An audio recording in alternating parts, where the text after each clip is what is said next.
Dassin, Hallyday, Sardou, Beko, Carlos, Reggiani, Mouskouri, Lenormand, Fugain. La liste est bien trop longue et il est bien plus aisé de nommer les artistes pour lesquels notre invité n'a pas travaillé que l'inverse. Avec 1350 chansons enregistrées, des chansons phares, des pépites inconnues, mais surtout des chansons cultes dont on peut dire « et si elles n'existaient pas ?»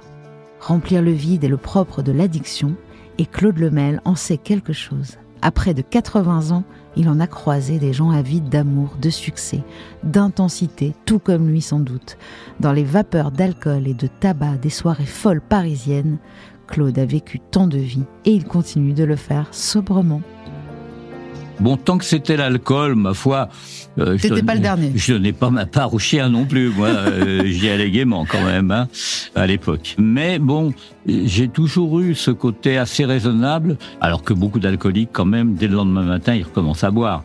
Ce qui était le cas, par exemple, de Mort Schumann, qui arrêtait de boire quand il tombait et qui recommençait à 11h du mat à l'aquavite et à la bière. Bon. Carlos aussi commençait le matin. Il fallait commencer à l'appeler à partir de 11h quand il avait bu son premier verre de vin, ce qui lui calmait les nerfs. Tu t'adaptais à ça?